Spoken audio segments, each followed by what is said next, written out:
அழகே அழகு சீரியலில் அடுத்த வாரத்துக்கான எபிசோடில் நம்ம லக்ஷ்மி இருந்துட்டு நம்ம மதிக்கிட்ட போயிட்டு புருஷங்காரன் காஃபியை குடிச்சிட்டு டம்ளர் அப்படியே எடுத்துகிட்டு போயிட்டு வச்சுருக்கான். அதை எடுத்துகிட்டு போயிட்டு சிங்கிள் போடணுன்னு உனக்கு கொஞ்சம் கூட அறிவே இல்லையா? உங்கள் அம்மா உன்னை என்ன தான் வளர்த்துருக்காங்க அப்படின்ற மாதிரி சொல்லி திட்டுறாங்க. உடனே நம்ம மதி இருந்துட்டு என் அம்மா அப்பா என்னை ரொம்ப நல்லா தான் வளர்த்துருக்காங்க, ரொம்ப அறிவாகவும் வளர்த்துருக்காங்க.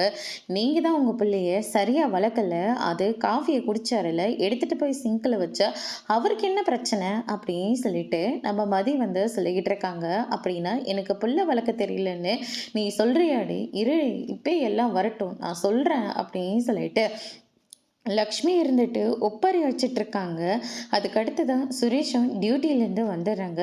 என்னாச்சுமா அப்படின்னு சொல்லிட்டு கேட்கவும், எனக்கு புள்ள வளர்க்க தெரியலன்னு இவ சொல்கிறாடா என்னை பார்த்து அப்படின்ற மாதிரியும் சொல்லிடுறாங்க.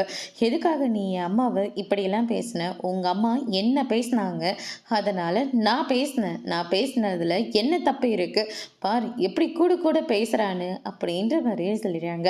என் அம்மா கிட்ட இப்போவே சாரி சொல்லு அப்படின்ற மாதிரி சொல்கிறாங்க. என்னால் எந்த சாரியும் சொல்ல முடியாது, ஏன்னா நான் எந்த தப்பும் பண்ணலை அப்படின்ற மாதிரி சொல்லிடுறாங்க. அதுக்கு அடுத்ததாக மலர் இருந்துட்டு ஒரு சாரி சொல்கிறதுல என்ன ஆகிட போகுது, என்னால் சாரி சொல்ல முடியாதுக்கா, நீங்கள் இப்படி சாரி சொல்லி சொல்லி தான் இந்த நிலமையில் நின்றுட்டுருக்கீங்க அப்படின்ற மாதிரி சொல்லிடுறாங்க. எங்கள் அம்மா கிட்ட மன்னிப்பு கேட்கலன்னா இப்போவே வீட்டை விட்டு வெளியே போகணும்னு சொல்கிறாங்க. மதியம் கிளம்பி போகிறாங்க. அதோட பிரம்ம முடிச்சிருக்காங்க.